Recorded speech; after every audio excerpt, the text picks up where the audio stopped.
कल मैंने आरोह पाठ पुस्तक में पाठ 5 गद्य खंड में पढ़ाया था, उसी का शेष भाग मैं आज आपको पढ़ाने जा रही हूँ। भारतीय कला और सौंदर्य शास्त्र को कई रसों का पता है। उनमें से कुछ रसों का किसी कलाकृति में साथ साथ पाया जाना श्रेयस्कर भी माना गया। जीवन में हर्ष और विषाद आते रहते हैं। संसार की सारी सांस्कृतिक परंपराओं का मूल है, लेकिन करुणा का हास्य में बदल जाना एक ऐसे रस सिद्धांत की मांग करता है जो भारतीय परंपराओं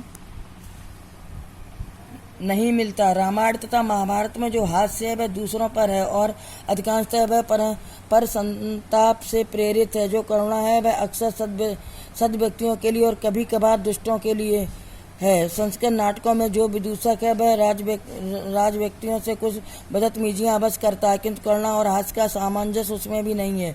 अपने ऊपर हंसने और दूसरों में भी वैसा ही मादा पैदा करने की शक्ति भारतीय विदूषक में कुछ कमी नजर आती है। इसलिए भारत में चैपलिन के इतने व्यापक स्वीकार का एक अलग सौंदर्य शास्त्रीय महत्व तो है ही। भारतीय जनमानस पर उसने जो प्रभाव डाला हुआ उसका पर्याप्त मूल्यांकन शायद अभी होने को है। हास्य कब करुणा में बदल जाएगा, करुणा कब हास्य में परिवर्तित हो जाएगी, इससे पारंपरिक या सैद्धांतिक रूप से अपरिचित भारतीय जनता ने उस फिनोमेनन को यूं स्वीकार किया जैसे बतख पानी को स्वीकारती है। किसी विदेशी कला सिद्धांत को इतने स्वाभाविक रूप से पचाने से अलग ही प्रश्न खड़े होते और अंशतः एक तरह की कला की सार्वजनिकता को ही रेखांकित करते हैं। किसी भी समाज में इन्हें गिने लोगों को अमिताभ बच्चन या दिलीप कुमार कहकर ताना दिया जाता है, लेकिन किसी भी व्यक्ति को परिस्थितियों का औचित्य देखते हुए चार्ली या जॉनी वॉकर कह दिया जाता है। वह स्वयं एक स्वीकारोक्त है कि हमारे बीच नायक कम है, जबकि हर व्यक्ति दूसरे को कभी न कभी विदूषक समझता है। दरअसल मनुष्य स्वयं ईश्वर